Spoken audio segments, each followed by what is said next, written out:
All right, y'all. So let's uh let's start because y'all are waiting on me. I want to start with your questions. Um and then I'll go into the lesson. All right.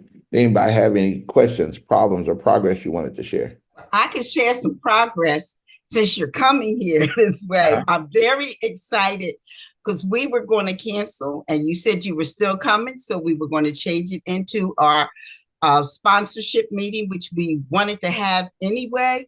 mhm. And I couldn't get back in touch with the people. I thought the date was lost. The lady had promised it to us.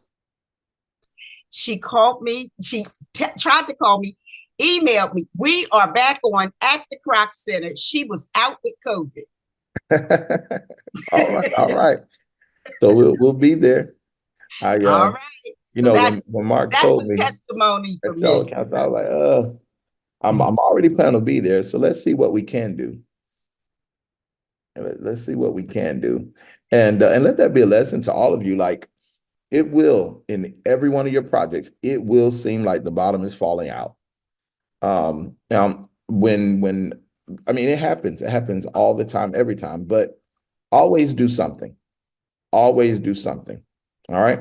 If you can't run, then walk. If you can't walk, then crawl. If you can't crawl, then roll. Can't roll, then scoot. Do something, but don't ever stop. Okay. All right, y'all. Anybody else? Progress or problems? Good afternoon, Mr. Hackett. How are you? This is Matilda Dargan. I'm good. How you doing? I'm doing well. I want to say this. This is personal and professional because you are my inspiration. Oh, Because I haven't shared this with a whole lot of people, but I'm having issues because of my lupus flare-ups. hmm. And although I'm still hanging in here with writing grants, there are days whenever I feel like giving up. But because of you, Oh, I'm sorry.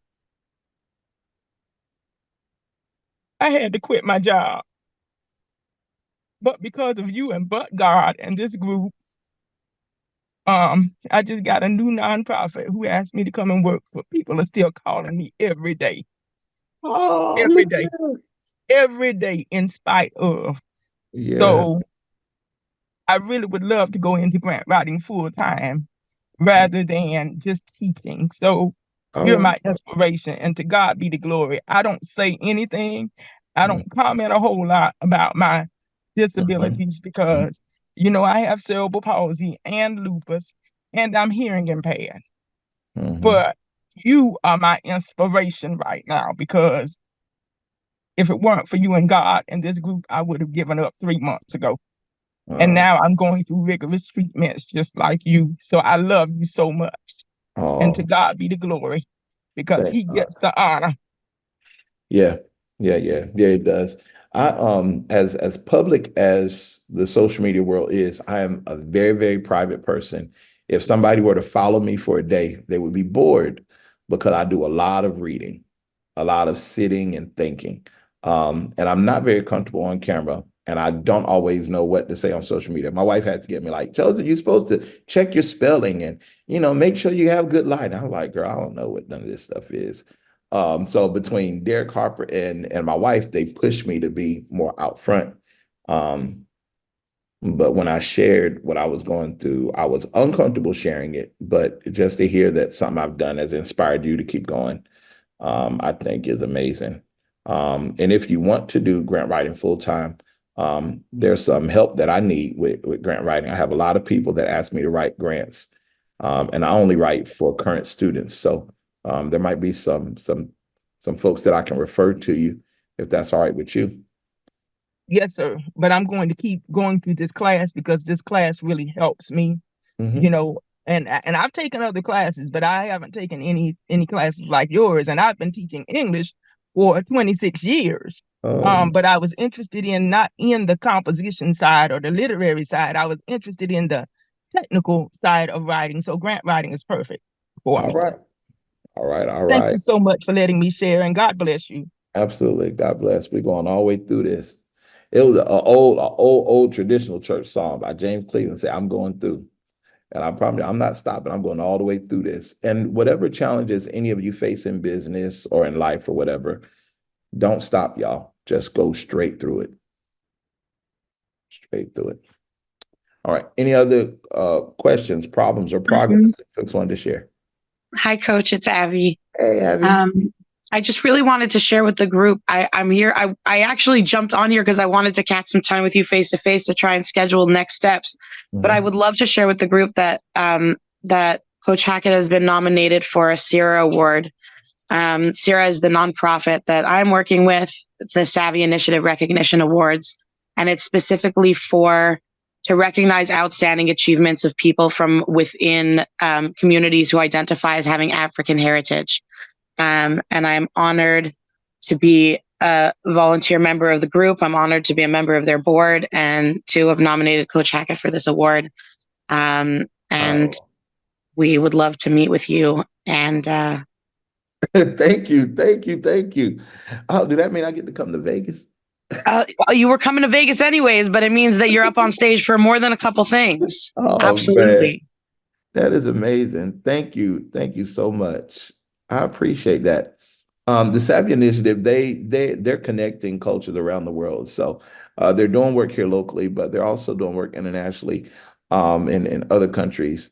And it's just brilliant how they have their master plan on how they allocate resources and help people. So I'm excited and really appreciate y'all letting me work with y'all.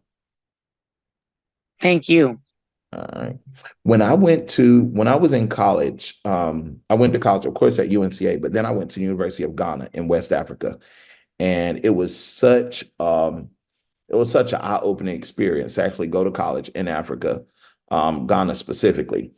And then about 15 years ago, I started a school in Kenya.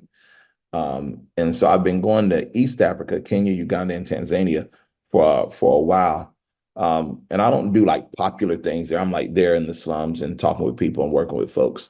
But just to think how things come full circle, you know what I mean? Like you're back here and you get to meet people who also have a heart for the world and you get to continue that work. All right. Well, that's cool. Thank you. I'm glad you said something. Just made my day. All right, y'all. Matter of fact, y'all should try to get y'all tickets and come to Vegas. I'll post the link in the group. If we get tables, we can get discounts. We got it. We got it popping for you guys. It's going to be crazy. Cool. Actually, the event is going to be amazing. Yep. All right. Okay. All right. So anybody else, any problems, progress, anything you wanted to share? And don't be afraid to ask questions about your projects or your problems or your progress. Whatever it is that you have, somebody else might have a similar issue. All right.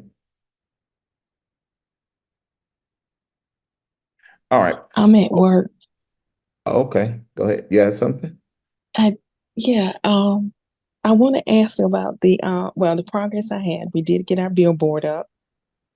I did get to speak with Canon Foundation. Yeah. Who was that? I'm so excited. But anyway, yes, that was the 23rd. Yes, it was a great meeting. Okay, anyway, so that is moving really good.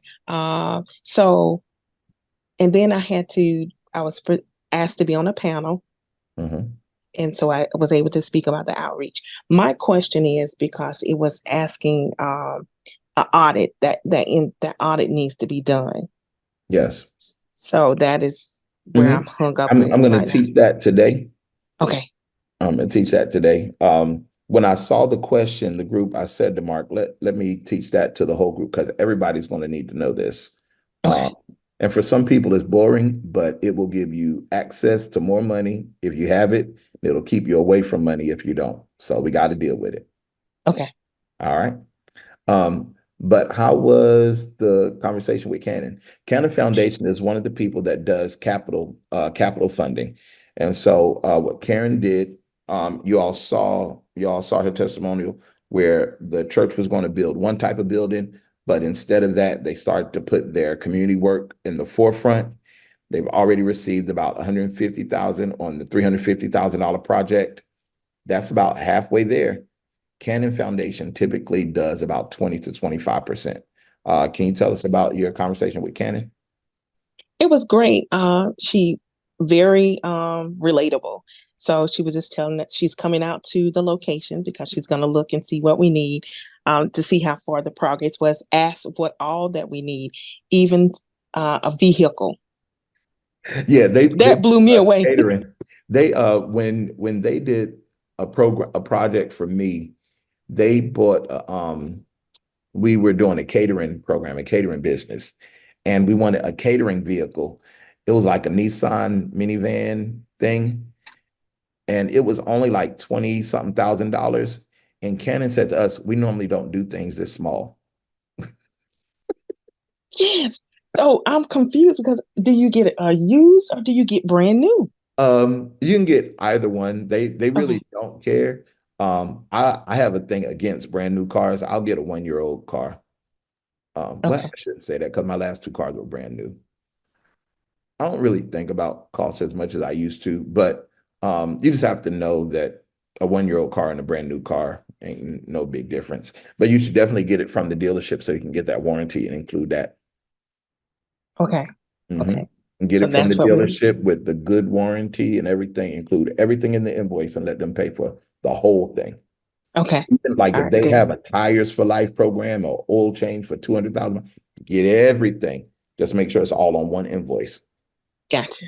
Okay. Thank you. Thank All you. right. What else in that meeting? Inquiry minds want to know.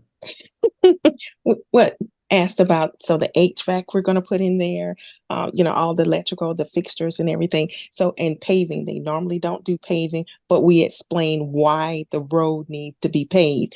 And so when she come out, she'll be able to see it. So it was just, it was not alone. It wasn't not long at all. I would say about 30 minutes. Mhm. That was it. And And your so, project is a total of 350, right? yes, yes, Did they ask you about how much you needed? they did. What'd you tell them? I told 150 if they could help us, Yeah, She, don't get bashful. 150,000. Man, yes, and she somebody help said, her say 150,000.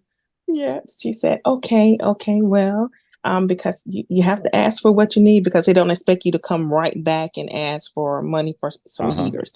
And so she said, okay, well, I don't see where it's not doable, but we have to go through the process. I said, oh, okay. Oh, You see?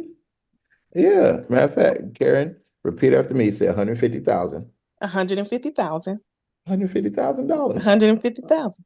That's right. Yes. Y'all help her say $150,000. 150,000. 150,000. 150,000. That means that this building will be done to completion with $0 coming from you all. Yes. These things come Yes. together. All right. That's what I'm talking about. So did you tell them that that you're also applied for funding from Truist? She asked what the other sources that we have, like like raising money. And so I did tell her that.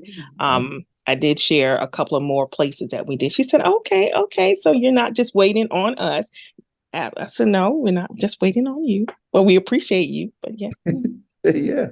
See, this is the thing. The stuff that I talk about, it really sounds almost fairy tale like until you're actually in the conversations and you realize that you have more insight than you thought. Like, I'm sure that you were nervous because, you're just kind like that. But when she asked questions, did you feel that you had answers for her, that you were prepared? I did. I really did, because that interview came back up in my head, and just having that conversation where we talked about relationships. Yes. Yes. So I was like, okay. Yeah. Yeah. So some of the simple things that I talk about, making sure that you apply for multiple grants. Some of them are large, some of them are small. There was one student that I had, lovely person, but just misinformed. She wanted a building. She wanted a building to be given to her or to be fully funded.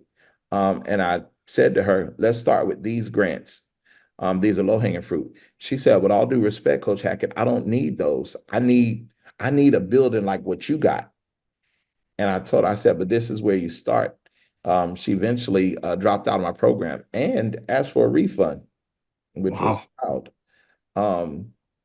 And she said that my program was not organized. And there were some things that I really did have to tighten up on because I just jumped in the deep end. She said it wasn't organized, that it wasn't structured, blah, blah, blah. But I said to her, just start with what you have right now and build up. She was not willing to do that. To this day, she still doesn't have the building. And then you have other students in my classes that have done the things, taken the steps, and they're reaching their goals. But you got to start somewhere. And when Karen had this conversation with Canon Foundation, yes, they're interested in other big givers, but the simple fact that she had multiple sources was a good thing. Let me say thank you. Thank you, thank you, thank you for all the information that you supply. Thank you for answering questions. Thank you, even when I feel like it's not a good question to ask. Thank you for not making me feel small. And yes, we can go after the big money. Thank you, 150,000 and more. Thank you, thank you. That's right. That's right. Absolutely, absolutely. I'm proud of you. Just keep going forward. Keep moving forward. All right. Anybody else? Any questions, problems, progress, anything you wanted to share? You had some progress, Doc. All right. I got a call. Yeah, I got a call on Thursday last week from the IRS. Yes. And this woman she was just a sweet woman. She was extremely apologetic for the amount of time that it's been taking. She promised me that they would be done in 2 weeks, that they have been told, and this is the reason why they've been so slow. She said they were totally backed up because they need to hire 57 more agents to service them. That's how far they've been backed up. But got that call from her. She says she will call me again in 2 weeks and it should be done. All right. Yep. So that's good And stuff. she gave you her number, right? She sure did. She sure did. So there are people that try to avoid these processes. And some of it has to do with how this country has treated Black people. But sometimes we avoid these government officials, but they are hired to service us. Sure. You know what I'm Sure. saying? And I have as bad of a rep as the IRS has gotten when it comes to this nonprofit work. Everybody I've spoken to has been nice and kind and helpful. Yeah, she was sweet. Oh yeah. Oh yeah. Totally agree with you. All right. That's it. And they answer the phone and they call you back and stuff like that. They sure do. Yeah. All right. Anybody else? Anything else? Hi, Coach. It's Vanessa. Hey, I how just you wanted to doing? share. I'm great. How are you? Good. I wanted to share progress. I had applied for the 48and48.org, and my website is officially completed and done. They were amazing. Congratulations. Within a 2-week period, it was done. And I know it looked good. Yes, it is done. Yes, I they know had it someone from Jamaica to do it. So it was They're really, amazing. really awesome. They're awesome. Yes. Congratulations. Thank you. And I have one question. I have 2 students that applied for their 501c3. When they got their paperwork back, they are documented as a private foundation. Not good. Not good. So they have been trying to call. Now that happened with me also. But when I called the IRS back to get that changed because it wasn't nothing on my end, they took care of it immediately. Now, when they call back, they are getting the runaround about they have to fill out a different form, pay $500 to get it redone and all of that. Yes. So, wow. I didn't have to do that though. So I'm just wondering, do they keep calling till they get to the right person or?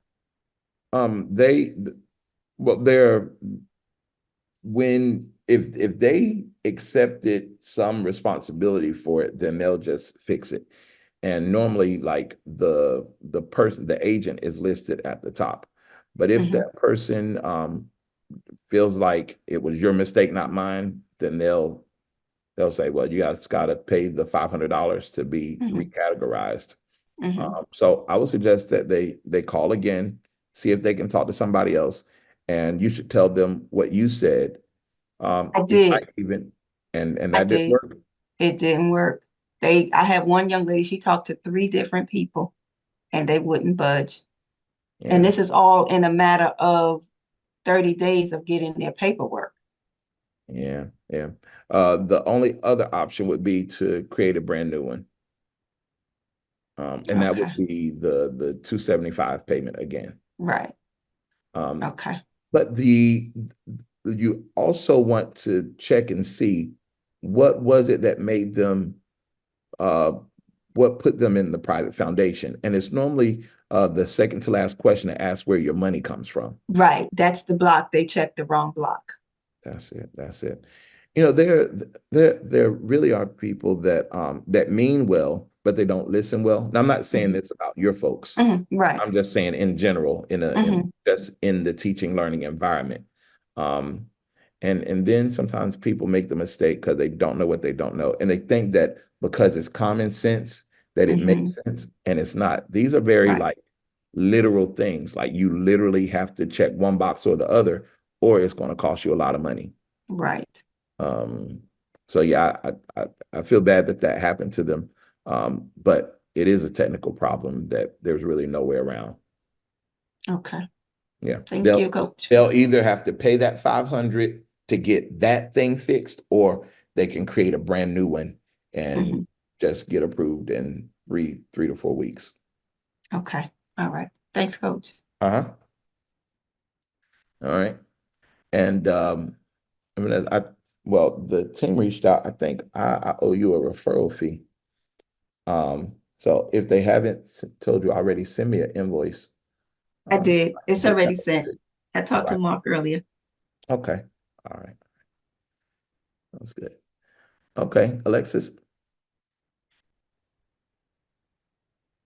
How y'all doing? Thank you. This is like well, I'm normally in a backdrop, so it's like my 3rd class, but I'm just listening because I'm learning so much. And so, with the nonprofit and things like that. A quick question, off of the last filing fee. Can they dissolve it like a regular business? Because I'm just getting into it, so I'm learning. Will they be able to dissolve that? You mean the last question that I was answering just a minute ago? Yes, sir. Yes. So With them having to redo it. the nonprofit status is only connected to your business because you connected. It's almost like a pin. So like if this was a pin, I have my 501c3 status. You get what I'm saying? Now, if you gave me the wrong pin, I can say I don't want that pin no more. I need a different pin. So you just pick up another status. Okay. All right. That makes sense. Thank you. Yeah. You don't have to dissolve anything. You're actually just picking up another status of certification. Thank you for that clarification. All right. Sean? Yes, sir. If we have a GHL with Coach Derek, do we leave our stuff under you, or would it be beneficial to move our website under our own GHL? If you have a GHL, it makes sense to have it all in one place because it's so powerful. You don't really have to do both. It can hold everything. So you can migrate one to the other, like download the stuff. So just set up a time with my team, like send an email to support, so that we can look over that. The only question, probably the biggest determination, is nonprofit versus for-profit, because the nonprofit and the for-profit must be separate. Well, yeah, it's going to be 2 different things because the GHL under Derek is going to be the for-profit side. Yeah, then it's best to keep them separate. Okay. Thank you. In the nonprofit world, there are 2 big problems, 2 big legal things that you really want to be careful with. And sometimes people make this mistake, but many of y'all know that when the government gets involved, they don't see it as an honest mistake. They look at it as something else. So that is commingling of funds and inurement. Most people have heard of the word commingling, but they've never heard of inurement. So I'll talk about commingling first. So in the personal versus business sense, commingling of funds means that you've taken business money and used it for personal things. And it looks like it's harmless in the beginning until you get sued. Once you get sued and you say, well, no, the person can't sue my personal estate, they need to sue my business. Then the person comes back and say, well, you was running your business like a personal estate. How do you know that? Because you use business money for personal things, you commingle the funds. And so as a result of that, they're able to pierce the corporate veil. Now, I'm not a lawyer. This is not legal advice. I'm not a tax professional. This is not tax advice. This is my experience in the nonprofit world and for educational purposes only. When you have a business, all of your business expenses need to be business. All of your personal expenses need to be personal. And the way that money leaves the business and goes into the personal is through a check, a paycheck, owner's draw, dividends paid, things like that. Now, in the nonprofit world, you still have the issue of commingling, but it's looked at or it looks a little different. So commingling is when you take funds that are allocated for one thing and you spend it on another thing, and those funds are mingled up. So that if somebody pulls your nonprofit bank statement, and you look at all 10 lines are supposed to be referring to nonprofit activity. But if some of those lines are personal activity, then now you have commingled funds. You have put personal money in, taken money out for personal reasons. That is commingling, and it is inappropriate. It is inappropriate. Commingling will show up on an audit. Commingling done at a certain scale will cause a funding source not to give to you. Commingling, especially when, like in the case of Karen, who met with one foundation or met with the foundation, and they asked about the different financial pieces. They at some point are going to ask for an audit or financial statements. When they look at it, they're going to see the management letter. They're going to look for material findings, and they're going to have a special eye out for commingling. All right. Your nonprofit money is nonprofit money. Can you receive a salary from the nonprofit? Yes. Can the nonprofit pay for your laptop or your computer that you use for the work, your car that you use for the work, travel that you do for the work, books that you need to purchase for the work, registrations for the work, hotels for the work, anything that it takes to do the work, the nonprofit can pay for. And if you're an employee of that nonprofit, you can even have your health insurance through the work, and the nonprofit can pay for that, and it can be covered by grants. That is how money comes out of the nonprofit to you personally, but the nonprofit account is not to be used as an extra bank account. All right. You're not there was one nonprofit that they were actually, and I don't know what made them think this was okay. They were buying scratch-off tickets. They were going to the ATM, withdrawing money from the whenever they would go to get gas. Whenever they would go to get gas, it wasn't money from the ATM, it was cash back. They were going to the gas station, getting cash back, and then buying scratch-offs with the nonprofit's money. That is commingling. That is a problem. All right. Any questions about this so far? Commingling. Yes, sir. Yes. Like for me, would it still be commingling if my nonprofit is using the for-profit services though? It is not commingling if you are, the way that you protect against commingling is, number one, a paper trail. If you're selling to if your nonprofit is buying a product or service from your for-profit company, let there be an invoice. You got that invoice, then you're good. If they're buying, if you have written a curriculum and you're selling that curriculum on the open market, and the nonprofit needs to buy 10 of your books, and the books cost $50 each, then just create the invoice from your for-profit to your nonprofit, and then make payment with a check. Or if you use a card, make sure that you attach it in QuickBooks. Your documentation is key. Cancel checks are the best thing because it actually shows, and you pair that with the invoice and you'll be fine. Well, that's like with the GHL though, since most of all my nonprofit clients will be in the using the services and stuff of the for-profit. Would that still need to be separated with the GHL too then still? Well, the two don't have anything to do with each other. You have to treat them like two separate businesses, two separate monsters. If you're nonprofit, so let's say that everybody in this class was a client in my nonprofit, right?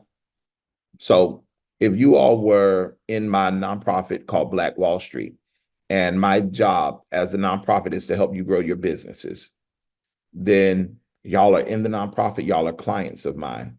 Y'all are not paying me because y'all are nonprofit clients of mine. The grant is paying me to service y'all. Does that make sense? That's on the nonprofit side. Makes sense. If this weekend y'all come to my barber shop and I cut y'all's hair and y'all pay me for that, those two things have nothing to do with each other. They have nothing to do with each other. The fact that you came to my nonprofit, you're a nonprofit client, means nothing to my for-profit.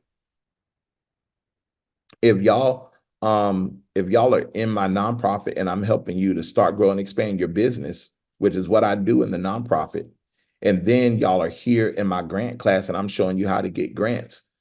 Well, here, you're not in my nonprofit. Here, you're paying for a product. So Sean, for your clients that are paying you for a product, that is one invoice and they're paying you for a product or service. If they come into your nonprofit, you are not providing the same product, you're not providing the same service, and that grant is paying you to service them. Okay, got it. All right. Thank you. No problem. Other questions about this? Commingling.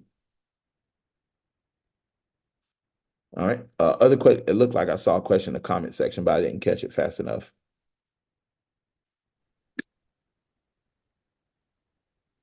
There's a question. Yes. Okay, go ahead. Okay, yeah. I was just gonna, I guess the question would be, can commingling or the other term that you use, can it also occur if you're supporting especially you'll see it in nonprofit where you've put money into the nonprofit as you're applying because you don't have funds or you're missing this or you're missing that and you want to support it and you're putting money into it personally, then is that an issue as well as if you are, I guess that's the question. Is it only money going out but not the money that's coming in that's being observed? Or could hurt It's you? both money going in and money going out that's observed. So if you're in a position where you're starting off brand new and you want to support the nonprofit, you're going to support it in one of three ways. You're going to give your time, and you're either going to give money or you're going to loan money. If you give money, that is a donation and you can't get it back. If you loan money, there should be a document that shows where you have loaned this to the nonprofit and the nonprofit is going to pay you back.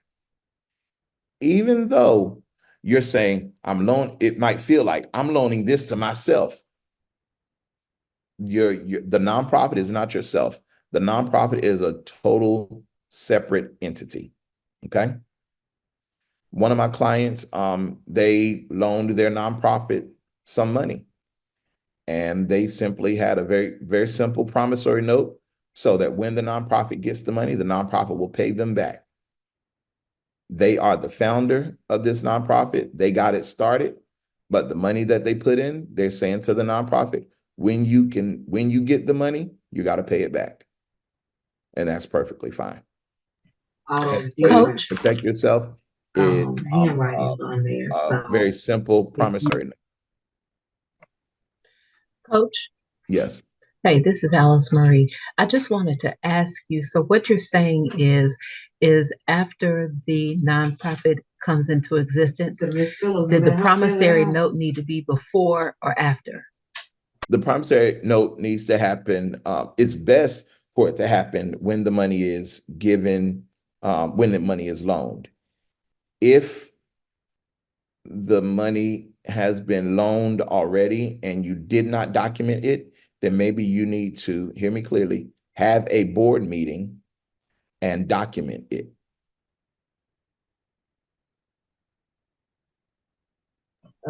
Okay, got it. If you loan the money in an emergency moment, and this has happened to me before in a nonprofit that I previously led, they were in debt, big debt, and couldn't make payroll. And so I contacted a community member that I thought might be able to help out, asked them for $20,000 to help us make payroll, and that I would be able to pay it back the next month. They came and gave me the money, or we met at the bank, they gave me the check. And then later on, they gave a promissory note that we held a board meeting, we accepted the debt, et cetera, et cetera. It was just a paperwork issue. And that's how we solved it. And then the next month we paid them back. So if the money exchanges hands or exchanges bank accounts today, and you didn't do the promissory note already, then maybe you want to go ahead and have a board meeting to document that you have borrowed money from Bob, Sue, Sally, even if you are Bob, Sue, Sally.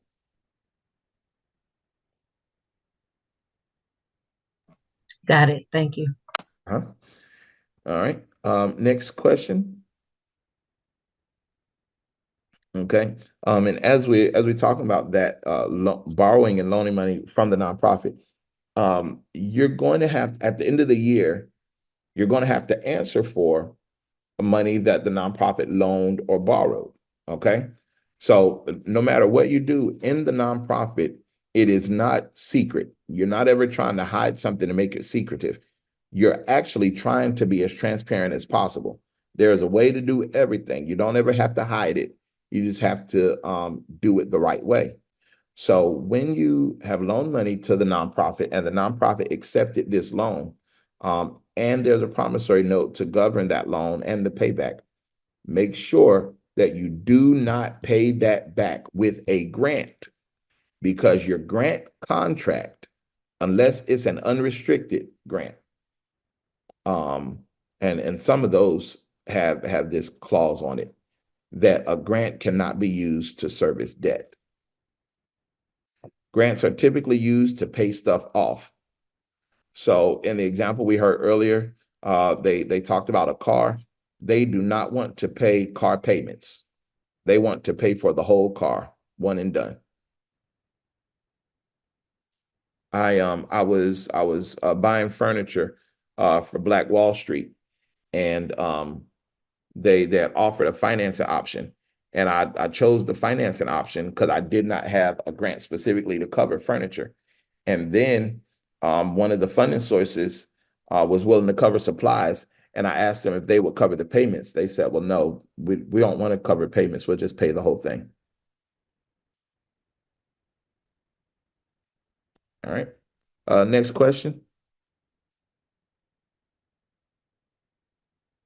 Look, y'all can speak up. Don't have me reading these comments. So if you're nonprofit, then how are you paying your debts? Only with unrestricted grants? Yes. That's it, huh? Okay. Only with unrestricted grants, with sponsorships, and with fee for service. So I use this example a lot, like when you go to the Goodwill, and you buy, like I go to Goodwill. My wife hates it because you're like, Joseph, why are you going to Goodwill? Well, I think that they have great knives, and I buy white shirts from there. Don't ask me why. I wear a lot of white shirts. and I like knives. Well, I don't like knives like cutting people, but I do like knives. I just like knives. I like old-fashioned knives. That's just me. Anyway, so the folks at Goodwill, they are raising money, and that money is unrestricted. So the way that you pay off debt in a nonprofit is through donations, sponsorships, um, unrestricted funds, fee for service, revenue. You just cannot pay for it with grants, because most grant contracts, most grant agreements will say this grant cannot be used to service debt. In fact, as like the fiscal year comes to a close, you're getting ready to see a lot of cities and counties sell off stuff, and then they're going to turn around and buy brand new stuff. Why is that? It's because the grants that fund them, say that you cannot purchase a new thing with this grant until the grant year starts. And for a lot of grants, the grant year starts on July 1st. And so on July, they cannot buy anything new on June 30th. Even if they have the money in their accounts, they cannot buy it on June 30th. Otherwise, it cannot be covered by the grant. They have to buy it after the grant year starts. So when you're filling out applications and they ask you, when is the program plan to start? All of that information is going to go into the grant agreement, which determines the money is going to start. And we expect you to make purchases after the money starts. Even if they give you the money ahead of time, you cannot spend the money on anything until that program year starts.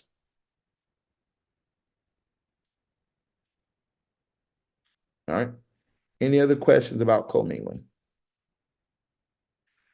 All right. The next word that I want to talk to you about is called inurement. E-N-U-R-E-M-E-N-T, inurement. This is the nonprofit version of embezzlement. Embezzlement is when you have a staff person that's taking company money and use it for their personal use. Now, you all have seen, like on TV, you got the big embezzlers that are embezzling hundreds of thousands or millions of dollars or whatever. And then you have, the small scale folks that are using stuff like you might have an employee coming and they're stealing pens. You get what I'm saying? Well, technically, they are using company stuff for their own personal, they're taking the pens home, et cetera, et cetera. That doesn't rise to the level of inurement. However, if you order a box of pens to have it delivered to your house and you're paying for it with the nonprofit card, then that's inurement.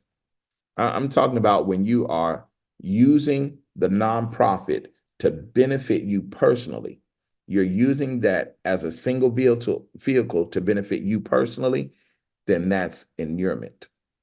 So the question is, why do it why start a nonprofit if there's no benefit to you? That's a fair question, and this is the answer. You're not starting the nonprofit in order to benefit you personally. You're starting the nonprofit in order to serve the community and to house the stuff that you otherwise would have been doing out of your pocket. That's why you're doing it, so that you don't have to come out of your pocket. The nonprofit itself is not going to make you rich. Not spending your money to feed the neighborhood is what's going to make you rich. The nonprofit is not designed to cause you to make money. The nonprofit is designed so that you won't have to use your money to serve the community. You can use community money to serve the community. All right. Does this make sense? So I have access to nonprofit accounts. I cannot use the nonprofit account to pay for my bills. I cannot do that. Well, what can I do? If the nonprofit uses the office inside of one of my buildings, then that nonprofit will get an invoice and they will make their payment. And do you see how I refer to them? Even though I created it. That nonprofit has to make its payment. In fact, the building that Black Wall Street is in, that lease is in the name of my for-profit company.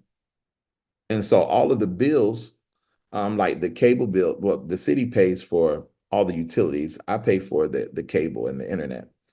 And the nonprofit has to pay its bill. And so we send the invoice and they send their check. All right. Alice, you got a question? Yes, sorry, I didn't want to interrupt you. Okay. So if Okay. I have All right. an office in my house Okay. that is specific for the Okay, thank nonprofit, Okay. then that I can said, okay, be then I'll invoiced talk to you out. later.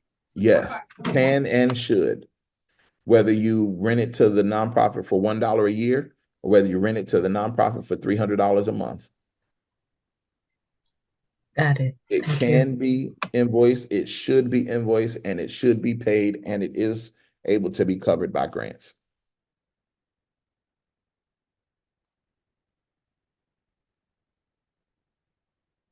All right. Any other questions about that? I'm sorry, I have a quick question. When you're like using your own funds to like get things going with your nonprofit, is there a certain like best practice with along with the promissory note for the loan? Like, is it best to transfer from bank account to bank account or money, cashier's check? It's best to do a regular check. You can do a cashier's check. Some of those have a fee. But you just do a check and put loan in the memo line. Anything that you can add to the paper trail is good. Now you don't have to overdo it. But just the promissory note, the check, and then a lot of banks, they will, in the statement, they'll have the canceled check. So it's showing this thing is a loan. The money actually did go in, and here's the canceled check. Okay, Do thank those three things and you're fine. You just put it in a file. And if you give the nonprofit grace to pay you, you say, well, I'll loan this to you and we expect payment within a year, or we expect payment when you have it. That sits there, and that nonprofit is required to pay it. Even if you hire staff members, even if you decide that as a board chair, you no longer want to do this work, you're going to hire somebody to run it, and you're going to hire new board members to replace you, it doesn't matter. That debt is just like any other debt. You get what I'm saying? And they owe it to you. Thank you for that. All right. And the other thing, just to make sure, you have the promissory note. It is to be signed by whoever is doing the lending and whoever is receiving it.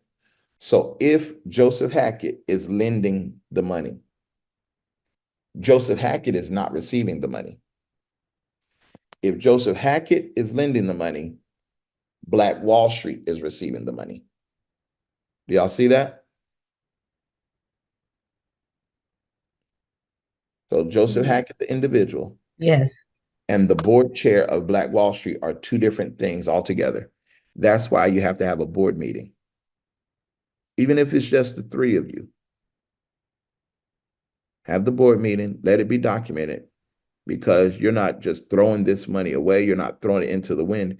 You're investing into a organization that needs some help right now.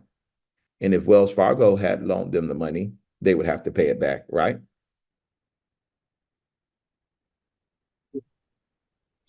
I have a question. Yes. I'm sorry, two of us said it at the same time. Okay. My question is, you're saying that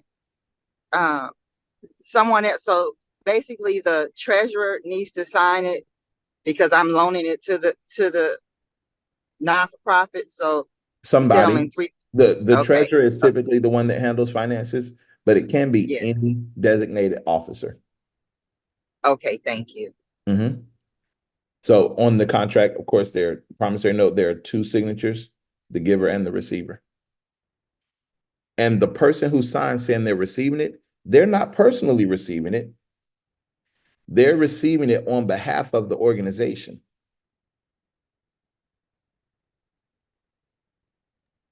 So Okay, it's not thank a you. personal debt to them. They're doing this for the organization. So at the bottom, they're not going to sign Bob Smith. They're going to sign Bob Smith for organizational nonprofit incorporated.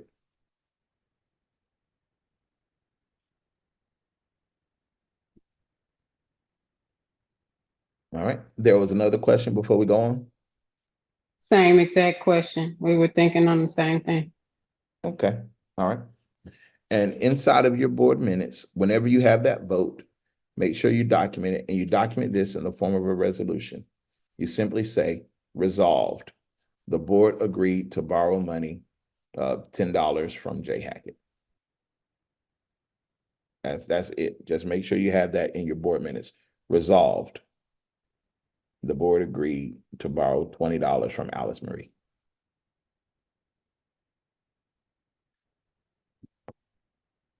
All right. I'm sorry, I have another question.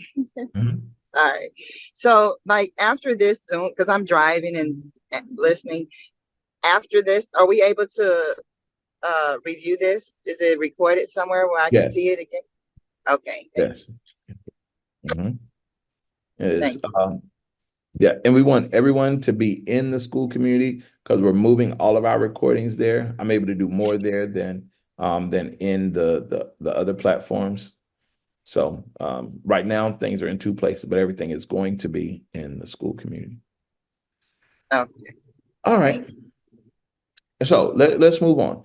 So when you're applying for grants, when you're operating a nonprofit, they're going to ask you for a third-party financial review or a financial management review. All right. And when they do that, they're asking for an audit. Sometimes the question will say, please attach your audit. But when they say, please attach your audit, they do not only mean an audit. All right. Sometimes if people see the question that says audit is required, they end up not applying, and that's a mistake. If they ask for an audit, the audit is not the only thing that's acceptable. There are three things that are acceptable. I mean, if you push it, there's a fourth. Okay. An audit is the most extensive financial review. Audits can be $15,000. They can go up from there. The lowest I've seen is $15,000. All right. That's an audit. I hired a company to do an audit, and the beginning of their audit process was like 100 questions. It was so daunting that eventually they said, Mr. Hackett, you need a staff person to do this. You should not be doing this and running the agency. That's how in-depth an audit is. And they ask very targeted questions, and they run some financial tests. Audits are important, okay? But an audit is the most intense type of financial review. You also have a compilation.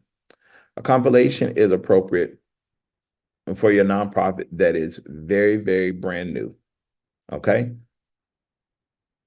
So the CPA does the compilation, but they don't give as much assurance as they did for an audit. An audit is like the top tier. The CPA is putting their stamp of approval on it, their licenses behind it. But if you don't have the money to do an audit, and if you don't have, like, if your nonprofit only makes $100,000 this year, you don't have enough money for an audit. All right. Unless you're going to get like a great deal from somebody. There is a CPA that I knew that worked with a nonprofit that was going after a grant. That nonprofit had zero revenue for the last 2 years, but the grant required an audit. And so he audited their zero. And they have a 3-page audit that has all zeros on it, management letter and everything. He charged, I think he charged like $1,500 or $2,000 to audit their zero. I thought it was bizarre, but I'm glad he did it. So a compilation, if an audit is like number 3 as the most strenuous, a compilation is the least strenuous. All right. Now they do their thing, they run their tests, they check their stuff, but they provide you a management letter. And if you have a compilation, you just upload that where they ask for an audit. The other thing that qualifies, and this one is middle of the road, is a review from a CPA. Now, this is a formal report. It includes a conclusion, whether there are any material modifications, any of the issues. This is where they report on their opinion, their financial opinion, their professional opinion about your thing. All right. So the way it goes is the least invasive and the easiest and the least expensive is compilation. The next invasive, the next strong, and the next most expensive is called a review. And then up from there, the most invasive, the most strenuous, the most objective, the most expensive is an audit. All of those can be done by a CPA.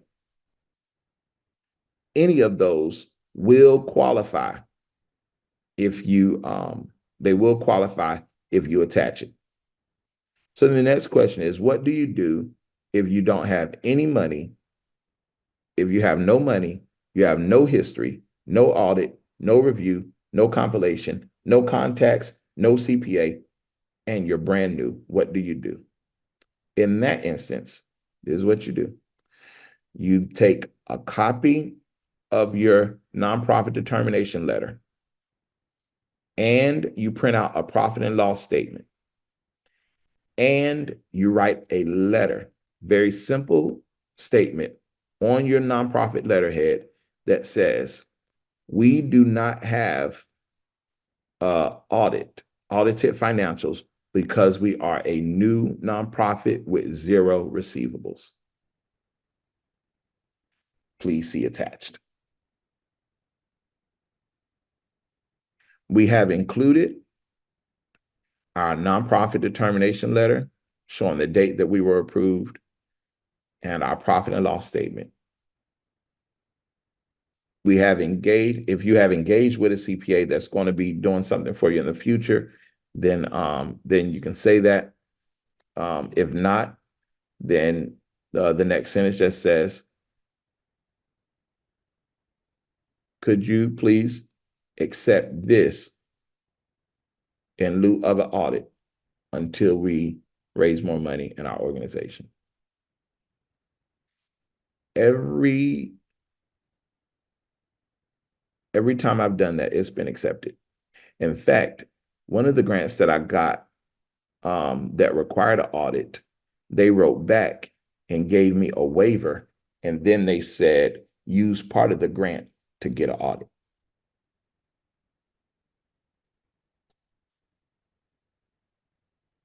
So you have a compilation, you have a review, you have an audit. Coach, can you repeat that, what you said? The first line, we do not have audited financials because we are a new nonprofit. Mm-hmm. With 0 receivables or less than 50,000 receivables, whatever number it is. We do not have audit financials because we are a new nonprofit with whatever dollar amount of receivables last year. Could you please accept it? And, make sure you say see attached. Could you please accept this in lieu of an audit? Or in place of audit. I just talk like that. Now, when I did it, we had started engaging with a new CPA. So I actually named the CPA that I plan to engage with.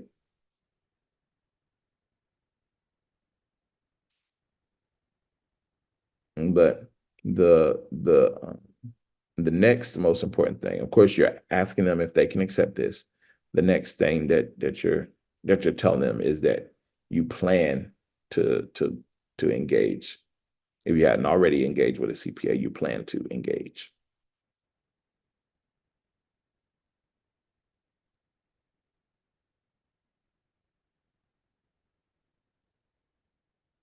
Let's see if I have my letter here.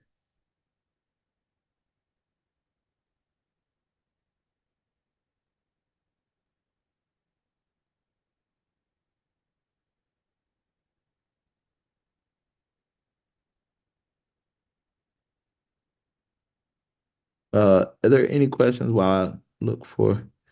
Let's see if I can find my letter.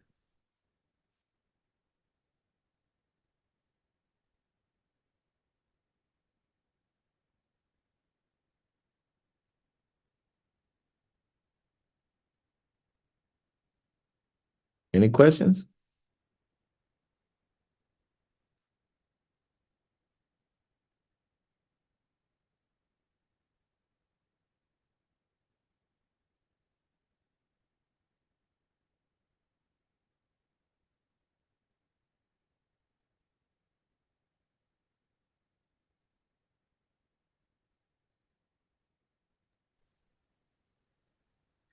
And Coach, I got a question about some a little bit different though.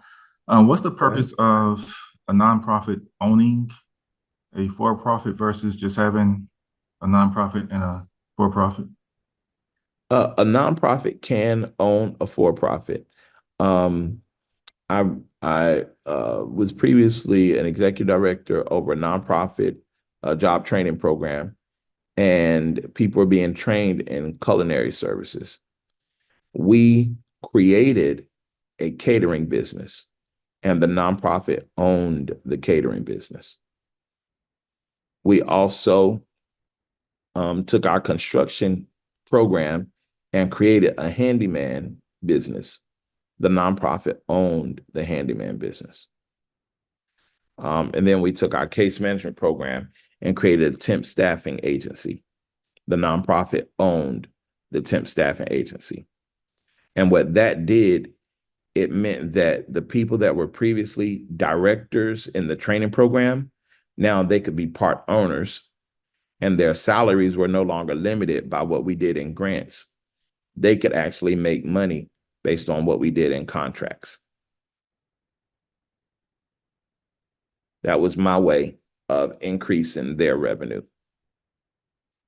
The other advantage is that it allows you to bring in money to pay down debt.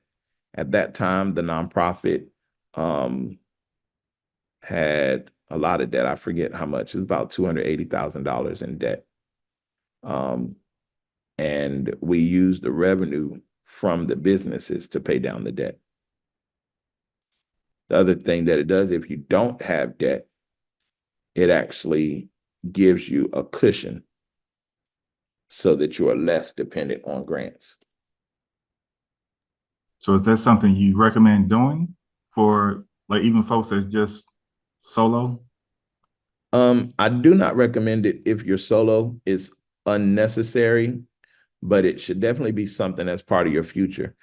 On May 24th, like the kickoff to GrindFest is actually going to be a social enterprise summit. And my master's degree is an MBA in social entrepreneurship. Nonprofits that own businesses, a nonprofit can create and own a business. That is one type of social enterprise. And it's good so that you're not as dependent on grants. Let's say you have a grant to fund a certain position this year, and then next year you don't have that grant to fund that position. Well, what do? Well, you pay them with the money. If you have a for-profit, you can pay them with the money from the for-profit if the nonprofit owns that entity. Okay, now that sounds really tricky as far as bookkeeping. And in my mind, it's really, I'm thinking how, so they come under the same, tax ID, our nonprofit EIN, It and is. I mean, what's going on there? Okay. It is. And in order for me to do this, I actually What I work with a law firm to do it. What is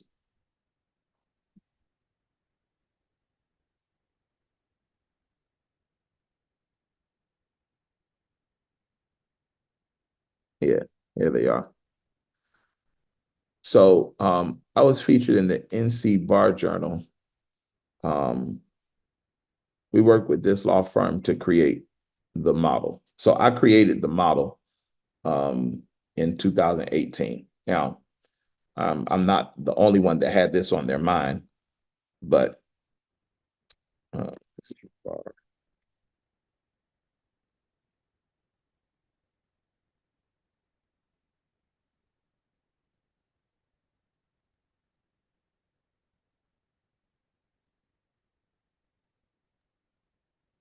But it seems like the beautiful part about it when I was reading an article, I don't know if you sent that to me, but it was called Don't Be a Grant Junkie. I was wondering, did they Hackett send this to me? But anyway, it I was probably did. oh, you did, because it was like Don't Be a Grant Junkie. I was like, who? Okay, but anyway, it came across my stuff and I was reading it, and that was the con of getting grants, saying that you're sitting around, you're waiting for these grants, you're busy, you're going in the hole and you don't have any money, but it sounds like that is the answer to what they were making a big deal out of. I mean, in the end, they were trying to get people to do loans, right, instead.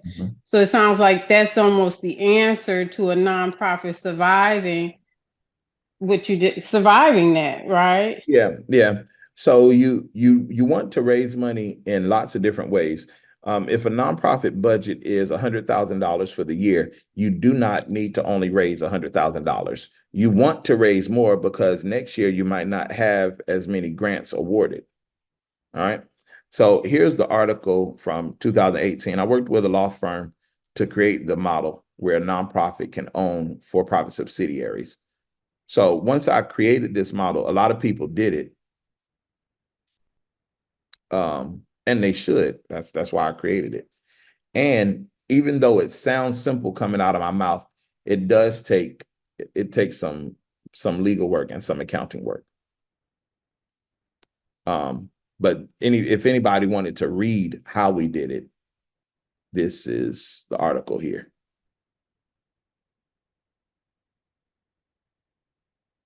And here it is. Can you all see my screen? Yes. Are you going to drop the link in the chat? Yes, I just did. Thank you. All right. So Pisgah Legal Services supports the creation, expansion, operation of nonprofits engaged in community development in 6 county service areas. One such program is Green Opportunities. That was my program. A dynamic, innovative nonprofit in Asheville, whose mission is to train, support, and connect people from marginalized communities to sustainable employment pathways. Green Opportunities offer technical training, life skills, industry recognized credentials, and personalized support services to unemployed and underemployed residents of Asheville and Buncombe County. While their vision and use of social enterprise, such as Southside Kitchen Catering, that's our catering company, Southside Woodworks, that was our construction company, has led to sustainable business structure to benefit their nonprofit work. It also involves complicated legal issues surrounding nonprofit business and tax law. In creating their most recent social enterprise, Upstaff Personnel, this is our staffing agency. Green Opportunities reached out for advanced legal assistance, and that's what we did. And when we did this, we actually kind of made some people mad. They were fine when we were doing catering. They were fine when we were doing woodwork. But when we did the staffing agency, and I kind of feel like you're not really doing no work until people get upset with you. When we did our staffing agency, we were specifically going after contracts with the city of Asheville. And we started to bid on contracts like, let us maintain the parking garage. Let us do the downtown cleanup. Pay our agency to do it. The money could not go to a nonprofit. It had to go to a for-profit. So we said, it's fine. We already created two for-profits. Let's create another one. And then the other people that were bidding on the projects got mad. Why do you think they got mad? You could underbid them, couldn't you? I mean, That's right. yeah, you can underbid That's them. right. Yeah. We could underbid them because the people that were working in our program were students. Well, they were adult students, but they were students. And we didn't have to pay out as much because in our program, we paid a stipend, we paid rent, we paid for childcare, we paid for transportation, like we paid for a whole bunch of stuff. Now so, you got my mind thinking, Coach, what about that certification that you get, you know, when you're in a particular city or state and they give you like, because you're minority, Yep. they give you, The plus business, you. the for-profit business got the certification. The nonprofit did not qualify. Now, this is probably way too complex for this meeting, but just know that it's possible. Well, not only is it possible, but I created the model, so it can be followed. And if you have a lawyer that was interested in doing that, they can search it. The North Carolina Bar Journal, 2018 winter edition, and they can just duplicate what we worked out for them.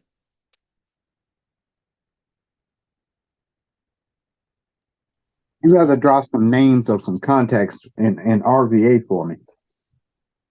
Contacts in RVA for what? CPAs. Well, any CPA can do the CPA stuff. But I'll send you some. I know you know some in Richmond. I know you know some. Yeah. That you trust. All right. Any other questions? Y'all, I know this was a lot. And this was kind of heavy, not the most exciting stuff. But if you get this stuff done, once it's done, it's done. And you don't have to pay for it right now. You don't have to pay for it out of your pocket. At the very least, contact the CPA and let them know that you're interested and let them give you a price. In fact, matter of fact, let me tell you, if well, we only got one more minute till 1:30. But y'all want me to tell you a way that you can get it done for super cheap, almost free? I'm gonna tell you anyway. Y'all ain't saying. Yes. Ask a CPA to be a board member.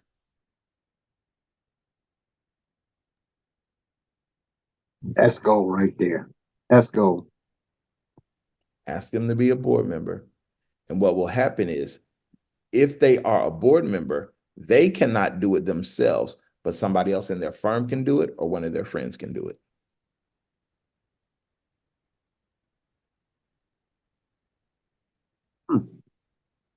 All right. All right, y'all. Well, that's it for today. If anybody is in the Dallas area, I'll be in Dallas tomorrow. So let's meet up in Dallas. I forgot what time we're going to meet up, but I'll post it on Facebook. It'll be sometime in the evening. But did you provide the resource about how to get it almost free, no cost? I'm not sure what you was referring to. You did? Ask the CPA to be on your board. Okay. Okay, thank you. Mm-hmm. Yeah. And if you're too nervous about just asking outright any old CPA, then ask the Chamber of Commerce to refer you to somebody. Okay, thank you. Tell them that some people underuse the Chamber of Commerce. I'm on the board of the Chamber. And one of the things that chambers encourage, they encourage their businesses to be leaders in the community, and they encourage their businesses to join boards. Now, what this does for you is it allows you to contact the Chamber of Commerce and say, I am looking for board members for my nonprofit. Can you recommend anybody or refer me to anybody? And they will.